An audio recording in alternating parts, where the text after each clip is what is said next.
ಮುಖ್ಯಮಂತ್ರಿ ಸಿದ್ದರಾಮಯ್ಯನವರ ದೆಹಲಿ ಪ್ರವಾಸ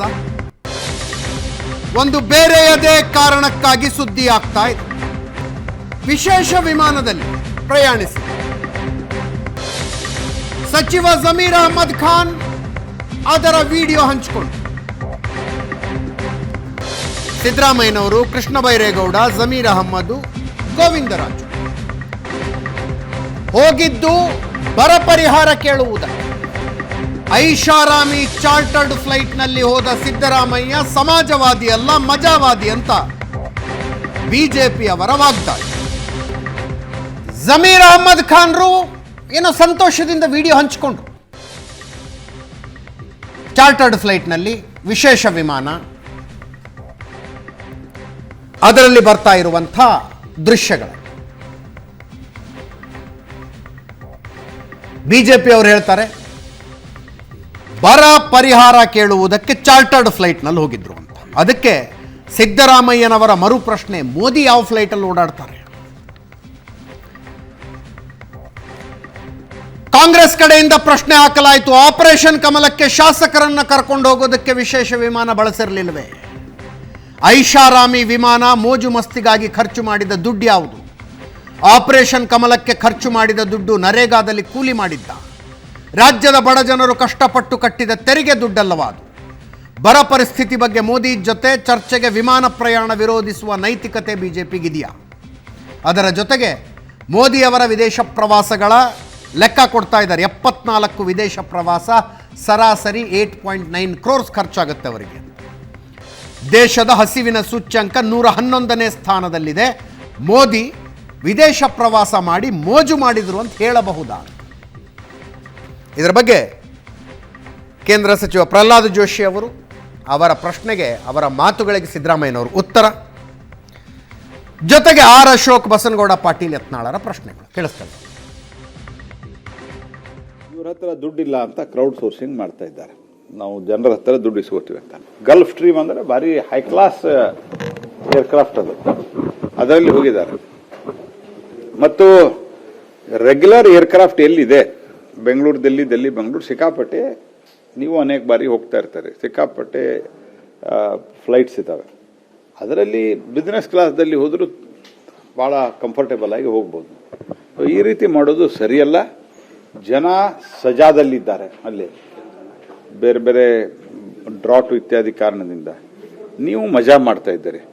ಇವರು ಸಮಾಜವಾದಿ ಅಲ್ಲ, ಮಜಾವಾದಿ ಅಂತ ನಾವು ಹಿಂದೆ ಏನು ಹೇಳ್ತಾ ಇದ್ವಿ, ಅದು ಮತ್ತೊಮ್ಮೆ ಸಿದ್ಧಗಳು. ಬರಕ್ಕೆ ಹಣ ಕೇಳಕ್ಕೆ ಬಂದಿರೋದು ನೆಪ. ಅದು ಅವ್ರು ಬಂದಿರೋದು ಅವ್ರದ್ದು, ಶಿವಕುಮಾರ್ ಅವ್ರದ್ದು, ಸಿದ್ದರಾಮಯ್ಯನವ್ರದ್ದು ಶಿವಕುಮಾರ್ ಅವ್ರ ಜಗಳ ಏನಿದೆ, ಆ ಜಗಳವನ್ನು ಬಗೆಹರಿಸ್ಕೊಳ್ಳಿಕ್ಕೆ ನಿಗಮ ಮಂಡಳಿ ಅಧ್ಯಕ್ಷರ ನೇಮಕಾತಿಯಲ್ಲಿ ಜಗಳ ಬಗೆಹರಿಸ್ಕೊಳ್ಳಿಕ್ಕೆ ಬಂದಿದ್ದಾರೆ.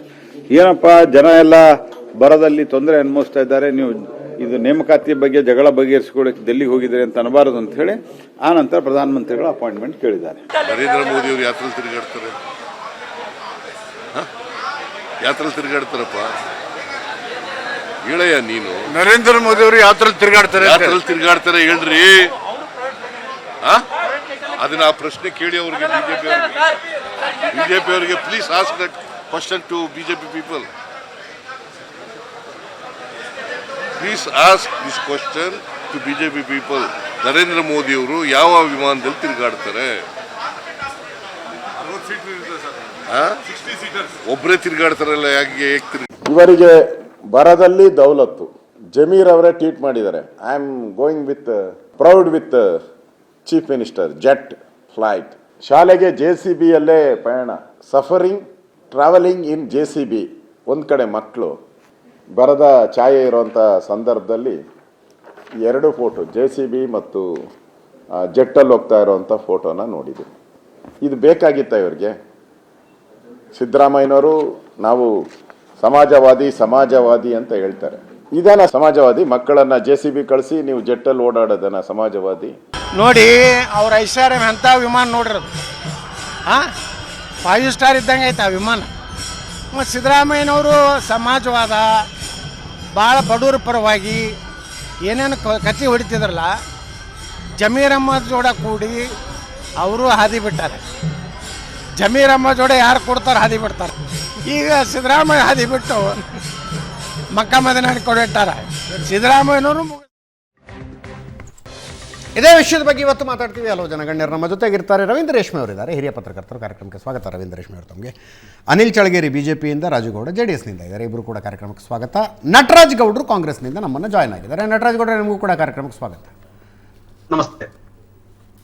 ರವೀಂದ್ರ ರೇಷ್ಮೆ ಅವರೇ, ನಿಮ್ಮ ಅಭಿಪ್ರಾಯ ಕೇಳ್ಬೇಕು ನಾನು. No opinion at all. ಒಬ್ಬ ಮುಖ್ಯಮಂತ್ರಿ, ಒಂದು ರಾಜ್ಯದ ಮುಖ್ಯಮಂತ್ರಿ, ಇಷ್ಟು ದೊಡ್ಡ ರಾಜ್ಯದ ಮುಖ್ಯಮಂತ್ರಿ, ಅನೇಕ ರಾಜ್ಯಗಳ ಸ್ವಂತ ಹೆಲಿಕಾಪ್ಟರ್ಗಳನ್ನು, ಸ್ವಂತ ಚಾರ್ಟರ್ಡ್ ಫ್ಲೈಟ್ಗಳನ್ನು ಇಟ್ಕೊಂಡಿದ್ದಾವೆ, ಸರ್ಕಾರಗಳು ಇಟ್ಕೊಂಡಿದ್ದಾವೆ. ಕರ್ನಾಟಕದಲ್ಲಿಲ್ಲ. ಬೇಕಾದಾಗ ಬಾಡಿಗೆಗೆ ತಗೋತಾರೆ, ಹೋಗಿ ಬಂದಿದ್ದಾರೆ ದಿಲ್ಲಿಗೆ. ಸರ್ಕಾರದ್ದೇ ವಿಶೇಷ ವಿಮಾನ ಇರುವಾಗ ಈ ಖಾಸಗಿ ಐಷಾರಾಮಿ ಜೆಟ್ನಲ್ಲಿ ಯಾಕೆ ಹೋಗಿದ್ರು ಅನ್ನೋದು BJPಯವರ, ಅದು ಕರ್ನಾಟಕದ ರಾಜಕಾರಣದಲ್ಲಿ ಅತ್ಯುನ್ನತ ಸ್ಥಾನದಲ್ಲಿರೋ ಕೇಂದ್ರ ಸಚಿವ ಪ್ರಹ್ಲಾದ್ ಜೋಶಿ ಅವರು ಮಾಡಿರೋ ಟೀಕೆ ನನಗೇನು ಅನ್ನಿಸ್ತಾ ಇದೆ, ಎಲ್ಲರೂ ಗಾಜಿನ ಮನೆಯಲ್ಲಿದ್ದಾರೆ. ಇವತ್ತಿನ ಆಳು ವರ್ಗ ಸ್ವಾತಂತ್ರ್ಯ ನಂತರ ಭಾರತದ ಮೊದಲ 2 ದಶಕಗಳಲ್ಲಿ ಸಾರ್ವಜನಿಕ ವ್ಯಕ್ತಿತ್ವದ ಲಕ್ಷಣಗಳು ಅಂತಂದರೆ ಸರಳತೆ, ನಿರಾಡಂಬರತೆ ಮತ್ತು ವಿನಮ್ರತೆ. ಅಟ್ಲೀಸ್ಟ್ ಅವ್ರು ಶ್ರೀಮಂತರಾಗಿದ್ದರೂ ಕೂಡ ಶ್ರೀಮಂತಿಕೆಯ ಬಹಿರಂಗ ಪ್ರದರ್ಶನಕ್ಕೆ ಹಿಂದೇಟು ಹಾಕ್ತಾಯಿದ್ರು, ಸಂಕೋಚ ಪಡ್ತಿದ್ರು. ಜನ ಏನು ಅಂದ್ಕೊಂಡಾರೋ, ಅವ್ರಿಗೆ ಬೇಸರ ಆಗುತ್ತೆ, ನೋವಾಗುತ್ತೆ ನಾವು ಅದ್ದೂರಿ ಆಡಂಬರ ಪ್ರದರ್ಶನ ಮಾಡಿದರೆ. ಬರ್ತಾ ಬರ್ತಾ ಬರ್ತಾ ವೃತ್ತಿ ರಾಜಕಾರಣಗಳು, ಅವರು ವಿರೋಧ ಪಕ್ಷದಲ್ಲಿದ್ದರೂ ಅಷ್ಟೇ, ಆಳು ಪಕ್ಷದಲ್ಲಿದ್ದರೂ ಅಷ್ಟೇ, ಪಕ್ಷ ರಾಜಕಾರಣದಲ್ಲಿರೋರೆಲ್ಲ ಯಾವುದೇ ಮುಚ್ಚುಮರ ಇಲ್ಲದೆ ಅವ್ರ ಮಕ್ಕಳ ಮದುವೆಗಳಿಂದ ಶುರುವಾಗಿ ಅದ್ದೂರಿ ಆಡಂಬರ ಮತ್ತು ಶ್ರೀಮಂತಿಕೆ ಬಹಿರಂಗ ಪ್ರದರ್ಶನಕ್ಕೆ ಯಾರೂ ಹಿಂದೇಟು ಆಗ್ತಾ ಇಲ್ಲ. ದೇಶದಲ್ಲಿ ಬಹುಶಃ ಸರಳ ಮದುವೆ ಮಾಡಿದ್ದು ಇಬ್ಬರೇ ಅಂತ ಕಾಣುತ್ತೆ. ಇಂದಿರಾ ಗಾಂಧಿ ತಮ್ಮ ಮಕ್ಕಳದ ಮದುವೆ ಮತ್ತು ಸೋನಿಯಾ ಗಾಂಧಿ ತಮ್ಮ ಮಕ್ಕಳ ಮದುವೆ ಸರಳ ಮದುವೆ. ಉಳಿದಂಥ ಕಾಂಗ್ರೆಸ್ ನಾಯಕರು ಯಾರೂ ಕೂಡ ಅದನ್ನು ಪಾಲಿಸಲಿಲ್ಲ, ಆ ಮೇಲ್ಪಂಕ್ತಿಯನ್ನು ಯಾರೂ ಪಾಲಿಸಲಿಲ್ಲ. ಆಮೇಲೆ ನಮಗೆಲ್ರಿಗೂ ಗೊತ್ತಿದೆ, ರಾಷ್ಟ್ರದ ರಾಜಕಾರಣಕ್ಕೂ ಅಂದರೆ ರಾಷ್ಟ್ರದ ಆರ್ಥಿಕತೆಗೂ ಅಂದರೆ ಸರ್ಕಾರದ ಆರ್ಥಿಕತೆಗೂ, ಸರ್ಕಾರ ನಡೆಸ್ತಿರೋ ರಾಜಕಾರಣಗಳ ಆರ್ಥಿಕತೆಗೂ ಸಂಬಂಧವೇ ಇಲ್ಲ. ನಮ್ಮ GDP ದರ ಎಷ್ಟೇ ಕಡಿಮೆ ಆಗಿರಲಿ, ಎಕನಾಮಿಕ್ ಗ್ರೋತ್ ರೇಟ್ ಎಷ್ಟೇ ಕಡಿಮೆ ಆಗಿರಲಿ, ಸ್ಲೋ ಡೌನ್ ಆಗಿರಲಿ, ಬಟ್ ಅವರ ಅದ್ದೂರಿ ಆಡಂಬರದಲ್ಲಿ ಯಾವ ವ್ಯತ್ಯಾಸವೂ ಆಗಿರೋದಿಲ್ಲ. ನಾವೇ ನೋಡ್ತಾ ಇದ್ದೀವಿ ಈ ಸಾರಿ 2023 ಅಸೆಂಬ್ಲಿ. ಇದನ್ನು ಸಿದ್ದರಾಮಯ್ಯನವರ ಆಡಂಬರತನ ಅಲ್ಲ, ಇದು ರಾಜ್ಯ ಸರ್ಕಾರ ಅಲ್ಲ, ನಮ್ಮ ಪೊಲಿಟಿಕಲ್ ಕಲ್ಚರ್. ಎಸ್, ಇವತ್ತು ನಾವು ರೂಢಿಸ್ಕೊಂಡ್ಬಿಟ್ಟಿದ್ದೀವಿ ಅದನ್ನು. We have taken it for granted. 2023 assembly ಚುನಾವಣೆ ಫಲಿತಾಂಶ ಬಂದ ಕೂಡಲೇ ಪ್ರಸಕ್ತ ಅಸೆಂಬ್ಲಿಯ 223 ಸದಸ್ಯರ ಸರಾಸರಿ ಆಸ್ತಿ ಮತ್ತು ಆದಾಯ ಮೌಲ್ಯ 65 ಕೋಟಿ ಅಂತ ಒಂದು ಸಂಸ್ಥೆ ಲೆಕ್ಕಾಚಾರ ಹಾಕಿತ್ತು. ಅದರಲ್ಲಿ ಕರ್ನಾಟಕ ಮೊದಲ ಸ್ಥಾನದಲ್ಲಿ. ದೇಶದ 88 ಜನ ಶ್ರೀಮಂತ MLAಗಳ ಪೈಕಿ 32 ಜನ ಕರ್ನಾಟಕದವರೇ. ಅದರಲ್ಲಿ ಬರೀ ಕಾಂಗ್ರೆಸ್ ಅಂತಲ್ಲ, ಕಾಂಗ್ರೆಸ್ 19, 9 BJP, 2 JDS ಆ್ಯಂಡ್ 2 ಪಕ್ಷೇತರರು. ಅವ್ರು ಇಡೀ ದೇಶದಲ್ಲಿ ಅತ್ಯಂತ ಶ್ರೀಮಂತ MLAಗಳು ಅಂತ. ಅದೊಂದು ಖ್ಯಾತಿನೋ ಅಪಖ್ಯಾತಿನೋ, ಯಾರು ಅದ್ರ ಬಗ್ಗೆ ಹೆಚ್ಚು ವಿಮರ್ಶೆ ಮಾಡ್ಲಿಕ್ಕೆ ಹೋಗಿಲ್ಲ. ಅದ್ರ ಬಗ್ಗೆ ಹೆಮ್ಮೆ ಪಡುವಂಥದ್ದು ಏನಿಲ್ಲ ಅದ್ರ ಬಗ್ಗೆ. ನನಗೆ ಯಾವ ರಾಜ್ಯ ಅಂತ ಮರ್ತೋಯ್ತು. ನಾರ್ತ್ ಈಸ್ಟ್ನಲ್ಲಿ ಒಂದು ರಾಜ್ಯ ಬರುತ್ತೆ, ಯಾವ ರಾಜ್ಯ ಅನ್ನೋದು ಮರ್ತೋಯ್ತು. ಕರ್ನಾಟಕದ ಒಟ್ಟು ಶಾಸಕರ ಆಸ್ತಿಯ ಒಟ್ಟಾರೆ ಮೌಲ್ಯ ಆ ರಾಜ್ಯದ ಸ್ಟೇಟ್ ಬಜೆಟಿಗೆ ಸಮ ಇದೆ. ಹೌದು, ಸ್ಟೇಟ್ ಬಜೆಟಿಗೆ ಸಮ ಇದೆ.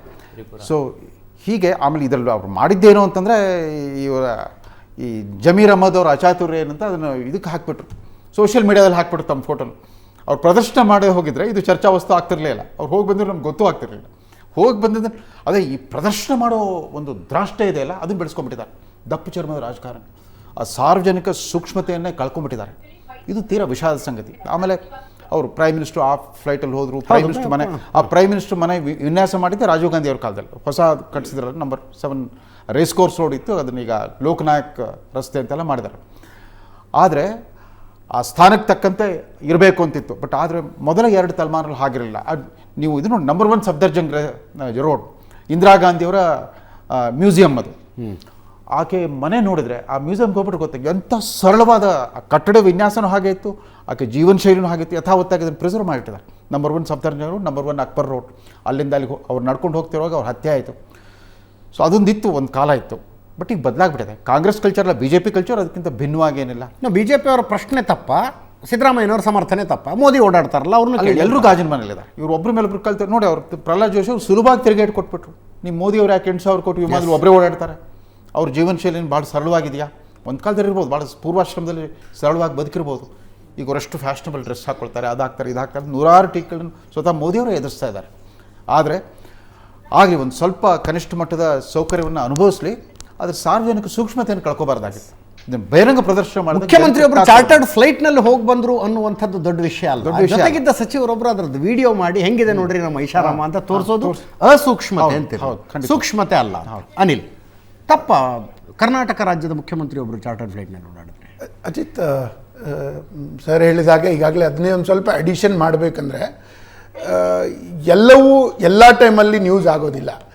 ಯಾವ ಕಾರಣಕ್ಕೋಸ್ಕರ ಈ ಸಮಯದಲ್ಲಿ ನ್ಯೂಸ್ ಆಗಿತ್ತು ಅಂತ ಹೇಳಿದ್ರೆ, ಸಿದ್ದರಾಮಯ್ಯನವರು ಖುದ್ದು ಹೇಳಿದ ಹಾಗೆ ಇವತ್ತು ರಾಜ್ಯದಲ್ಲಿ ಇರುವಂತಹ ಅನೇಕ ಪರಿಸ್ಥಿತಿಗಳನ್ನು ನೋಡಿದ್ರೆ ಇದು ನ್ಯೂಸ್ ಆಗಲಿಕ್ಕೆ ಒಂದು ರೀತಿಯಿಂದ ಅವರೇ ಮಾಡಿರುವಂಥ ವಿಡಿಯೋದಲ್ಲಿ ಜಮೀರ್ ಅಹಮದ್ ಅವರು ಅವರಾಗಿ ತೋರಿಸ್ಕೊಟ್ರು. ಇವತ್ತು ರಾಜ್ಯದ ಪರಿಸ್ಥಿತಿ ಒಂದ್ಸಲ video play ಮಾಡಿ ಅದು, ನಂಗೆ ಹೋಗ್ತಾ ಇದೆ, ಅವರೇ video ಹೇಳಿರುವಂಥ ಇರುತ್ತೆ. ಪರಿಸ್ಥಿತಿ ಇವತ್ತು ರಾಜ್ಯದಲ್ಲಿ ಏನಿದೆ ಅಂದರೆ 223 ತಾಲೂಕುಗಳಲ್ಲಿ ಬರ ಪರಿಸ್ಥಿತಿ ಇದೆ.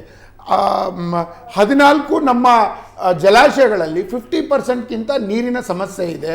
ಇವರು ಸರ್ಕಾರಿ ಕಚೇರಿಗಳಲ್ಲಿ ಪ್ರತಿನಿತ್ಯ ನಿಮ್ಮ ಚಾನಲನ್ನು ಸೇರಿಸ್ಕೊಂಡು ಹೇಳ್ತಾ ಇದ್ದೀನಿ, ಪ್ರತಿನಿತ್ಯ ನೋಡ್ತೀವಿ ಸರ್ಕಾರಿ ಕಚೇರಿಗಳಲ್ಲಿ, ಖುದ್ದು ಶಾಸಕರ ಕಚೇರಿಗಳಲ್ಲಿ ಇವತ್ತು ವಿದ್ಯುತ್ತಿನ ಅಭಾವ ಇದೆ. ನಾವು ಕೊರೋನಾದಂಥ ಸಂಕಷ್ಟದ ಪರಿಸ್ಥಿತಿಗೆ ಮತ್ತೆ ಎದುರಾಗಬಹುದೇನೋ, ಅದು ಎಷ್ಟು ಮಟ್ಟಿಗೆ ಹೋಗುತ್ತೆ ಆಮೇಲೆ ವಿಷಯ, ಆದರೆ ಆಗಬಹುದೇನೋ, ಅದಕ್ಕೆ ರೆಡಿ ಆಗಬೇಕು, ಅದಕ್ಕೆ ಬೇರೆ ಫೈನಾನ್ಸ್ ಬೇಕು, ಇದೆಲ್ಲವನ್ನು ನೋಡ್ತಾ ಇದ್ದೀವಿ. ಇನ್ನು ತಾನೇ ಹೇಳಿರುವಂತಹ ಆ 5 ಸ್ಕೀಮ್ಗಳಲ್ಲಿ ಇವತ್ತು ಯಾವುದನ್ನು ಅವ್ರಿಗೆ ಸಕ್ಸಸ್ ಮಾಡಲಿಕ್ಕೆ ಆಗ್ತಾ ಇಲ್ಲ. ರಾಜ್ಯದ ಜನರಿಗೆ, ಮಹಿಳೆಯರಿಗೆ 1 ತಿಂಗಳಿಗಿಂತ ಹೆಚ್ಚು ಇವರು 2,000 ರೂಪಾಯಿ ಹಣ ಕೊಡ್ಲಿಕ್ಕೆ ಆಗಲಿಲ್ಲ. ಮಕ್ಕಳು, ಬಡವರ ಮಕ್ಕಳು JCBಯ ಬಕೆಟಲ್ಲಿ ಕೂತ್ಕೊಂಡು ಶಾಲೆಗೆ ಹೋಗುವಂಥ ಪರಿಸ್ಥಿತಿಯಲ್ಲಿದ್ದಾರೆ. ಶಾಲೆಗೆ ಹೋಗುವಂಥ ಚಿಕ್ಕ ಮಕ್ಕಳು ಬಸ್ಗಳು ನಿಲ್ಲಿಸ್ತಾ ಇಲ್ಲ ಅಂತ ಕಣ್ಣಲ್ಲಿ ನೀರು ಹಾಕ್ತಾ ಇದ್ದಾರೆ. ಈ ಥರದ ಸಮಯದಲ್ಲಿ ಸರ್ಕಾರದ ಒಬ್ಬ ಮಿನಿಸ್ಟರು ಖುದ್ದು ಚೀಫ್ ಮಿನಿಸ್ಟರ್ ಜೊತೆಗೆ ಒಂದು ಐಷಾರಾಮಿ ಫ್ಲೈಟಲ್ಲಿ ಹೋದಾಗ ಅದ್ರ ಬಗ್ಗೆ ಒಂದು ಸೆನ್ಸಿಟಿವಿಟಿ ಇರಬೇಕು. ಇದೇನು ತೋರಿಸುತ್ತೆ ಅಂದರೆ, ರಾಜ್ಯ ಜನ ಏನಾದರೂ ಮಾಡಲಿ, ನಾವು ಟಿವಿ ಮುಂದೆ ಕೂತ್ಕೊಂಡಾಗ, ಕ್ಯಾಮ್ರಾದ ಮುಂದೆ ಕೂತ್ಕೊಂಡಾಗ ನಾವು ಮೋದಿನ ಬೈತೀವಿ, ದುಡ್ಡಿಲ್ಲ ಅಂತೀವಿ, ಕೇಂದ್ರ ಸರ್ಕಾರದ ಮೇಲೆ ಆರೋಪ ಹಾಕ್ತೀವಿ, ಎಲ್ಲವನ್ನು ನೀವು ಮಾಡ್ತೀರಿ ತಾನೆ. ಹಾಗಿದ್ರೆ ಈ ಥರದ ದಪ್ಪ ಚರ್ಮದ ಒಂದು ಆಟಿಟ್ಯೂಡ್ ತೋರಿಸಬಾರ್ದು ಅಂತ ನನಗನ್ಸುತ್ತೆ. ಆದರೆ ಅವ್ರು ಪ್ರಶ್ನೆ ಕೇಳ್ತಾರ್ರಿ, ಆಪರೇಷನ್ ಕಮಲಕ್ಕೆ ಶಾಸಕರನ್ನ ಕರ್ಕೊಂಡು ಹೋಗಿ ನೀವು ಸ್ಪೆಷಲ್ ಫ್ಲೈಟ್ ಮಾಡಬಹುದು. ನಾನು ಹೇಳಿದ್ದು ಇದು ಸರ್ಕಾರದ ದುಡ್ಡು, ಇದು ಸರ್ಕಾರದ ದುಡ್ಡು. ಮಾನ್ಯ ಮುಖ್ಯಮಂತ್ರಿಗಳು ಹೋಗಿದ್ದಾರೆ. ಇನ್ನೂ ಸೆನ್ಸಿಟಿವಿಟಿಯ ಸಮಸ್ಯೆ ಆಗಿರೋದು ಏನು ಗೊತ್ತೇನೋ, ಕೇವಲ ಫೋಟೋಗಳ ಸಮಸ್ಯೆ ಆಗಲಿಲ್ಲ. ಜಮೀರ್ ಅಹಮದ್ ಹಾಕಿದ್ದು ಒಳಗಡೆಯಿಂದ ಹೊರಗಡೆಯಿಂದ ಒಳಗಡೆ ಬಂದು ಜಮೀರ್ ಅಹಮದ್ ಅವರು ಹುಕುಂ ಸಾಂಗ್ ಅನ್ನ ಬ್ಯಾಕ್ ಗ್ರೌಂಡ್ ಅಲ್ಲಿ ಪ್ಲೇ ಮಾಡಿಕೊಂಡು ವಿಡಿಯೋ ಶೂಟಿಂಗ್ ಮಾಡಿದ್ದಾರೆ. ನಾನು ಕೇವಲ ಅಷ್ಟಕ್ಕೆ ಹೇಳಲಿಲ್ಲ, ಅದು ಸ್ಟಿಲ್ ಫೋಟೋಗಳಿದ್ರೆ ಸಿದ್ದರಾಮಯ್ಯವ್ರು ಕೂತಿದಾರಲ್ಲ, ಅದು ಅಲ್ಲ. ಇವತ್ತು ನಮ್ಮ ಮಾನ್ಯ ರಾಜ್ಯಾಧ್ಯಕ್ಷರು ಆ ವಿಡಿಯೋನ ಪೋಸ್ಟ್ ಮಾಡಿದ್ದಾರೆ, ವಿಜೇಂದ್ರ ಅವರು. ಹೊರಗಡೆಯಿಂದ ಒಳಗಡೆ ಬಂದು ಜೀನೇಕಾ ಹುಕುಂ ಅಂತೇಳಿ ಯಾವ ಟೈಮಲ್ಲಿ ಸೆನ್ಸಿಟಿವಿಟಿ ತೋರಿಸ್ಬೇಕು ಅಂತ ಹೇಳೋದಕ್ಕೆ ಈ ಸಮಸ್ಯೆ ಆಗಿರುವಂಥದ್ದು. ತಾವೇ ಹೇಳ್ತಾ ಇದ್ದಾರೆ ಯಾವುದಕ್ಕೂ ಹಣ ಇಲ್ಲ ಅಂತ ಅವರೇ ಹೇಳಿ. ಮಾನ್ಯ ಮುಖ್ಯಮಂತ್ರಿಗಳು ಅಷ್ಟೇ ನೋಡಿ, ಒಂದು ಬಿಸ್ನೆಸ್ ಕ್ಲಾಸಲ್ಲಿ ಹೋಗ್ಬೋದು, ಬಿಸ್ನೆಸ್ ಕ್ಲಾಸಲ್ಲಿ ಪ್ರೈವೇಟ್ ಆಗಿ ಒಬ್ಬ ಮನುಷ್ಯ ಕೂತ್ಕೊಳ್ಳುವಷ್ಟು, ವಿಶೇಷವಾಗಿ ಮುಖ್ಯಮಂತ್ರಿಗಳು ಬರ್ತಾ ಇದ್ದಾರೆ ಅಂದರೆ ಪ್ರೈವೇಟ್ ಆಗಿ ಕೂತ್ಕೊಂಡು ಹೋಗುವಷ್ಟು ಸಮಸ್ಯೆ ಇದೆ. ಇನ್ನು ಮೋದಿಯವ್ರ ಬಗ್ಗೆ ಇವ್ರು ಪ್ರಶ್ನೆ ಮಾಡ್ತಾರೆ ನೋಡಿ, ಪ್ರಧಾನಮಂತ್ರಿಗಳಿಗೆ ಅವರದ್ದೇ ಆದಂತಹ ಸರ್ಕಾರದ ಫ್ಲೈಟ್ ಇದೆ, ಪ್ರತಿಯೊಂದಕ್ಕೂ ಒಂದು ಕಾರಣ ಇದೆ. ವಿಶೇಷವಾಗಿ ನರೇಂದ್ರ ಮೋದಿಯವರ ವಿಷಯದಲ್ಲಿ ಅಂತಾರಾಷ್ಟ್ರೀಯ ಮಟ್ಟದಲ್ಲಿ ಅವರ ಭದ್ರತೆಯ ವಿಷಯ ಇರೋದ್ರಿಂದ ಅವರು ಸುತ್ತಾಡ್ತಾರೆ.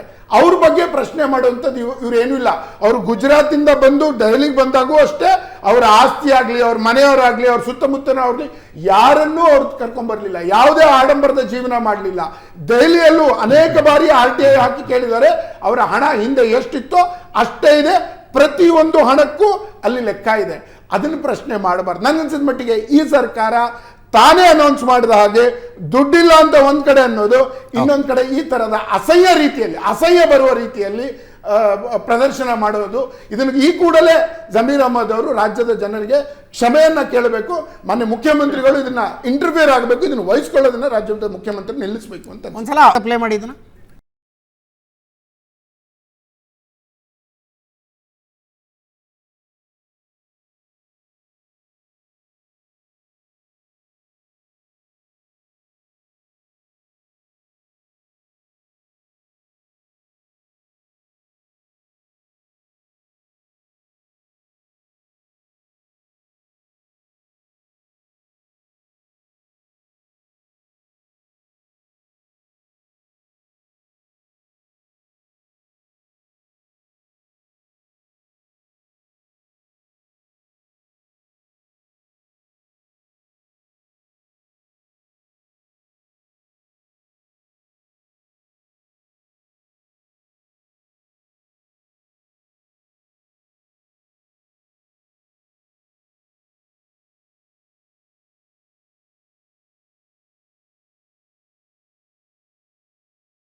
ನಾನು ಆಗ್ಲೇ ಹೇಳ್ತಾ ಇದ್ನಲ್ಲ ಅಜಿತ್, ಇದಕ್ಕಿದು ಸುದ್ದಿ ಆಗಿರೋದು. ಈ ವಿಡಿಯೋ ಮಾಡಿದಾರಲ್ಲ ನೋಡಿ, ಒಳಗಡೆಯಿಂದ ನಿಧಾನಕ್ಕೆ ನಡ್ಕೊಂಡು ಬಂದು ಸಮೀರ್ ಅಹಮದ್ ಅವ್ರು ಏನ್ ವಿಡಿಯೋ ಶೂಟ್ ಮಾಡಿದಾರಲ್ಲ, ಸೂಕ್ಷ್ಮತೆ, ಇದಕ್ಕೆ ಇದು ವಿಷಯ ಚರ್ಚೆಗೆ ಬಂದಿರೋದು. ನೀವೇ ಹೇಳ್ತಾ ಇದ್ದೀರಾ ಏನು ಸಮಸ್ಯೆಗಳಿದೆ ಅಂತ, ನೀವೇ ಹೇಳ್ತಾ ಇದ್ದೀರಾ, ನೀವೇ ಶೂಟಿಂಗ್ ಮಾಡ್ತಾ ಇದ್ದೀರಾ. ಆ ಶೂಟಿಂಗ್ ಅಲ್ಲಿ ರಾಜ್ಯದ ಮುಖ್ಯಮಂತ್ರಿಗಳನ್ನು ಜೊತೆ ಕರ್ಕೊಂಡಿದ್ದೀರಾ. ಮುಖ್ಯಮಂತ್ರಿಗಳು ಇದನ್ನ ವಹಿಸ್ಕೊಂಡು ಮೋದಿ ಅವ್ರನ್ನ ಪ್ರಶ್ನೆ ಮಾಡೋದು ಬಿಟ್ಟು ಜಮೀರ್ ಅಹಮದ್ ಅವರಿಗೆ ಬೈಬೇಕು ಅಂತ ಹೇಳಿ ನಮ್ಮ ಪಾಯಿಂಟ್. ರಾಜೇಗೌಡ, ಏನು ಕುಮಾರಸ್ವಾಮಿ ಅವರು ಮುಖ್ಯಮಂತ್ರಿ ಆಗಿದ್ದಾಗ ಓಡಾಡಿರಲ್ವಾ ಚಾರ್ಟರ್ಡ್ ಫ್ಲೈಟಲ್ಲಿ? ಚಾರ್ಟೆಡ್ ಫ್ಲೈಟಲ್ಲಿ ಓಡಾಡಿದ್ರು ಅನ್ನೋದಕ್ಕಿಂತ ಹೆಚ್ಚಾಗಿ ಕಾಂಗ್ರೆಸ್ ಈಗ ಸಿದ್ದರಾಮಯ್ಯನವ್ರನ್ನ ಇವತ್ತು ನೋಡ್ತಾ ಇರೋದು, ಅವರು ಬೆಳೆದು ಬಂದ ರೀತಿ, ಅವರ ಶೈಲಿ, ಅವ್ರು ಹೇಳ್ಕೊತಾರೆ ನಾನು ಸಮಾಜವಾದಿ, ನಾನು ಯಾವತ್ತೂ ಐಷಾರಾಮಿ ಬದುಕನ್ನು ಬದುಕಿಲ್ಲ, ನಾನು ಐಷಾರಾಮಿ ತಂದಲೇ ಇರಲಿಲ್ಲ ಅಂತ ಹೇಳ್ಕೊತಾರೆ. ಇನ್ನೊಂದು ಕಡೆ ಕಾಂಗ್ರೆಸ್ ಪಕ್ಷದ ಇತಿಹಾಸ ನೋಡಿದ್ರೆ ರವೀಂದ್ರ ರೇಷ್ಮೆ ಸರು ಇಂದಿರಾ ಗಾಂಧಿ ಅವ್ರನ್ನ ಈ ವಿಚಾರದಲ್ಲಿ ಹೇಳುತ್ತಂದರು. ಆದರೆ ಇನ್ನೆರಡು ಹೆಜ್ಜೆ ಹಿಂದೆ ಹೋದರೆ ಇದೇ ದೇಶ ಕಂಡಂತಹ ಮಹಾನ್ ಪ್ರಧಾನಿ ಲಾಲ್ ಬಹದ್ದೂರ್ ಶಾಸ್ತ್ರಿ ಅವರು ಜೈ ಜವಾನ್ ಜೈ ಕಿಸಾನ್ ಅಂತ ಘೋಷಣೆ ಕೂಗೋಕ್ಕೂ ಮುಂಚೆ ವಾರಕ್ಕೊಂದಿನ ಉಪವಾಸ ಮಾಡಿ ಅಂತೇಳಿ ಹರಿದೋ ಧೋತ್ರಿಯಲ್ಲಿ ಮೀಟಿಂಗ್ಗಳನ್ನ ಅಟೆಂಡ್ ಮಾಡ್ತಾಯಿದ್ರು. ತದನಂತರ ಒಂದು ಸಿಂಗಲ್ ಬೆಡ್ರೂಮ್ ಮನೆಯಲ್ಲಿ ಇರ್ತಾಯಿದ್ರು. ಯಾಕೆಂದರೆ ದೇಶಕ್ಕೋಸ್ಕರ ತ್ಯಾಗ ಮಾಡಿದಂಥವ್ರು. ಅಂಥ ಪಕ್ಷದಿಂದ, ಈಗ ನಾನೊಬ್ಬ ಜನಸಾಮಾನ್ಯನಾಗಿ ನಾಗರಿಕನಾಗಿ ಯೋಚನೆ ಮಾಡೋದಾದರೆ ಅಂಥ ಒಂದು ಪಕ್ಷದಿಂದ ಎದ್ದು ಬಂದವರು ನಾವು ಅಂತ ಹೇಳ್ಕೊತಾರಲ್ಲ, ಆ ಪಕ್ಷದ ಘನತೆನೇ ಎತ್ತಿಡಿಯುವಂಥ ಕರ್ತವ್ಯ ಅವ್ರು ಮಾಡಬೇಕಾಗ್ತದೆ. ಇಲ್ಲಿ ಎಲ್ಲದಕ್ಕಿಂತ ಹೆಚ್ಚಾಗಿ ನಾವೇನು ಹೇಳೋದು, ಬೇರೆಯವ್ರು ಯಾರೇ ಮಾಡಿದ್ರು ಅದು ಬೇರೆ ವಿಚಾರ ಆಗ್ತವೆ. ಆದರೆ ಇವ್ರು ಹೇಳ್ಕೊಂಡು ಬರ್ತಾರಲ್ಲ, ಮಾತಾಡೋದೊಂದು ನಡೆ ಒಂದು ನುಡಿ ಒಂದು ಅನ್ನೋ ರೀತಿ ಆಗಬಾರ್ದು. ಕಾಂಗ್ರೆಸ್ ಪಕ್ಷ ಇವತ್ತೂ ಬಡವರ ಪರ ಅಂತ ಹೇಳ್ಕೊಂಬರ್ತಾ ಇದ್ದೀರಿ. ನಿಮ್ಮ ಐಷಾರಾಮಿ ತೆವಲುಗಳು ಈ ಮಟ್ಟಕ್ಕೆ ಎಳ್ಕೊಂಡು ಹೋಗ್ತಾ ಇದ್ದಾವೆ ಅಂದರೆ ಜನ ನಿಮ್ಮನ್ನು ನೋಡಿ ಯಾವ ರೀತಿ ಸ್ವೀಕರಿಸ್ತಾನೆ ಅನ್ನೋದನ್ನ ಯೋಚನೆ ಮಾಡಬೇಕಾಗ್ತದೆ. ಈಗ ನೀನು ತಪ್ಪು ಮಾಡಿದ್ದೆ ಅಂದಾಗ ಯಾಕೆ ಅವ್ರು ತಪ್ಪು ಮಾಡಲಿಲ್ವಾ ಅಂದರೆ ಅದರ ಅರ್ಥ ಏನು ತೋರಿಸುತ್ತೆ? ಹಾಗಾದ್ರೆ ನಾನೂ ಮಾಡ್ತೀನಿ, ನೀವು ಮಾಡಿ, ನಾಳೆ ಇನ್ನೊಬ್ಬರು ಮಾಡಲಿ, ಮತ್ತೊಬ್ಬರು ಮಾಡಲಿ. ಇದೆಲ್ಲ ಸಮಾಜಕ್ಕೆ ಬೇಕಾಗಿರೋದು. ಇವತ್ತಿನ ಸಮಸ್ಯೆಗಳಿಗೆ ಪರಿಹಾರ ಬೇಕಾಗಿರೋದು. ಮಾಧ್ಯಮಗಳಲ್ಲಿ ಚರ್ಚೆ ಮಾಡೋಕ್ಕೂ ಮುಂಚೆ ನಾವುಗಳು ಏನು ಹೇಳ್ತೀವಿ, ಇವತ್ತಿನ ಸಮಸ್ಯೆ ಏನಿದೆ, ಜನಗಳ ಭಾವನೆ ಏನಿದೆ, ಜನಗಳ ಭಾವನೆಗಳ ಮೇಲೆ ತಾನೇ ಸರ್ಕಾರಗಳು ನಡೀತಾ ಇರೋದು, ಜನಗಳು ಓಟ್ ಹಾಕ್ತಾ ಇರೋದು. ಅವರ ಭಾವನೆಗಳನ್ನ ನೀವು ಕೆರಳಿಸಿ ಇವತ್ತು ತೀರ ಕಷ್ಟದ ಪರಿಸ್ಥಿತಿಯಲ್ಲಿ ರೈತ ಒದ್ದಾಡ್ತಾ ಇದ್ದಾನೆ, ಬರಕ್ಕೆ ನೀವು ಹಣ ಕೇಳಕ್ಕೆ ಹೋಗ್ತಾ ಇದ್ದೀನಿ ಅಂತ ಹೇಳ್ತಾ ಇದ್ದೀರಾ. ಸಾವಿನ ಮನೆಯಲ್ಲಿ ಬಂದು ಡ್ಯಾನ್ಸ್ ಆಡೋದ ರೀತಿ ಕಾಣ್ತಾ ಇದೆ ಈ ವಿಚಾರಗಳು. ಅದನ್ನು ಅವರು ಅವಲೋಕನೆ ಮಾಡಿಕೊಳ್ಳಿ. ಯಾಕೆಂದರೆ ಈ ಕೆಲವು ವಿಚಾರಗಳನ್ನ ನಾವು ಅತಿಯಾಗಿ ಎಲಾಬ್ರೇಟ್ ಮಾಡೋದ್ರಲ್ಲಿ ತಪ್ಪಿದೆ. ನಮಗೂ ತಪ್ಪು ಅನಿಸುತ್ತೆ. ಯಾಕೆಂದರೆ ಎಲಾಬ್ರೇಷನ್ಗಿಂತ ಹೆಚ್ಚಾಗಿ ಅವರು ಯೋಚನೆ ಮಾಡಬೇಕಾಗ್ತದೆ ಸಿದ್ದರಾಮಯ್ಯನವರು. ಆ ಪ್ರಶ್ನೆಗೆ ಅವ್ರು ಮಾಡಿಲ್ವಾ ಅಂದರೆ ಯಾರೋ ಏನೋ ಮಾಡ್ತಾರೆ ಅಂದರೆ ಹಂಗಾರೆ ನೀವು ಅದನ್ನೇ ಮಾಡ್ತೀರಾ? ನಿಮ್ಮನ್ನು ನಾವು ಯಾಕೆ ಜನ ಎಂತಕ್ಕೆ ಆಯ್ಕೆ ಮಾಡಿದ್ದಾರೆ? ಮಾಧ್ಯಮದ ಪ್ರಶ್ನೆ ಬಿಟ್ಬಿಡಿ, ಮಾಧ್ಯಮದವರು ನಾವು ಪ್ರಶ್ನೆ ಮಾಡೋಕ್ಕೆ ಅಂತಲೇ ಇದ್ದೀವಿ ಅಂತ ಹೇಳ್ತಾರೆ, ಪ್ರಶ್ನೆ ಮಾಡ್ತಾ ಇರ್ತಾರೆ. ಆದರೆ ಜನಸಾಮಾನ್ಯರಿಗೆ ನೀವು ಕೊಡ್ತಾ ಇರೋಂಥ ಉತ್ತರ ಸಮಂಜಸ ಅನಿಸಿದೆ ಅಂತ ಅವ್ರ ಮನಸ್ಸನ್ನು 4 ಸರಿ ಕೇಳ್ಕೊಬೇಕಾಗ್ತದೆ. ಪ್ರತಿಯೊಬ್ಬರು ಬೇರೆಯವ್ರಿಗೆ ಉತ್ತರ ಕೊಡೋಕ್ಕೂ ಮುಂಚೆ ಅವ್ರ ಆತ್ಮಸಾಕ್ಷಿಗೆ ಉತ್ತರ ಕೊಡಬೇಕಾಗತ್ತೆ. ನಾನಾಗಲಿ, ಅವರಾಗಲಿ, ಇನ್ನೊಬ್ಬರಾಗಲಿ, ಮತ್ತೊಬ್ಬರಾಗಲಿ, ಯಾವುದೋ ಇಲ್ವೋ ಅದನ್ನು ಯೋಚನೆ ಮಾಡಬೇಕಲ್ವ ಸಿದ್ದರಾಮಯ್ಯನವರು? ಒಬ್ಬ ಹಿರಿಯ ಮಟ್ಟದ ನಾಯಕ ಅವರೇ ಆ ರೀತಿ ಮಾತಾಡಿದ್ರೆ, ನಮ್ಮ ಕಡೆ ಒಂದು ಗಾದೆ ಮಾತು ಹೇಳ್ತಾರೆ, ಮೇಷ್ಟ್ರೇನೋ ಮಾಡ್ಕೊಂಡು ಓಡಾಡ್ತಾ ಇದ್ರೆ ಮಕ್ಳು ಇನ್ನೇನೋ ಮಾಡ್ಕೊಂಡು ಓಡಾಡ್ತಾ ಇದ್ರು ಅಂತ. ಸಿದ್ದರಾಮಯ್ಯನವ್ರು ಈ ರೀತಿ ಉತ್ತರ ಕೊಟ್ಟರೆ ಇನ್ನು ಅವರ ಮಂತ್ರಿಮಂಡಲ ಈಗ ಜಮೀರಿಂದ ಶುರುವಾಗೋದು ನೋಡಿ ಇನ್ನೆಲ್ಲ ಅದೇ ರೀತಿ ಅದೇ ದಾಟಿಲೇ ಹೋಗ್ತಾರೆ. ಇದಕ್ಕೆ ಕಡಿವಾಣ ಹಾಕಿದ್ರೆ ನಾಯಕರಾದಂಥವ್ರು, ಆ ಪಕ್ಷದ ಹಿರಿಯ ಮುಖಂಡರಾದಂಥವ್ರು ಅದಕ್ಕೆ ಕಡಿವಾಣ ಹಾಕಿದ್ರೆ ನಾಳೆ ದಿನ ಸುಭಿಕ್ಷವಾದ ಒಂದು ಪರಿಸ್ಥಿತಿ ಈ ರಾಜ್ಯಕ್ಕೆ ಬರ್ತದೆ ಅನ್ನೋದು ನನ್ನ ಚಿಂತನೆ. ಬಂದೆ ನಟರಾಜಗೌಡರ ಪ್ರತಿಕ್ರಿಯೆ ತಗೊಳ್ತೇನೆ ನಾನು. ನಟರಾಜಗೌಡರ ಒಂದು ಸಣ್ಣ ಬ್ರೇಕ್ ಮುಗಿಸ್ಕೊಂಡು ಬರ್ತೀನಿ. ಬ್ರೇಕ್ ನಂತರ ನಿಮ್ಮ ರಿಯಾಕ್ಷನ್.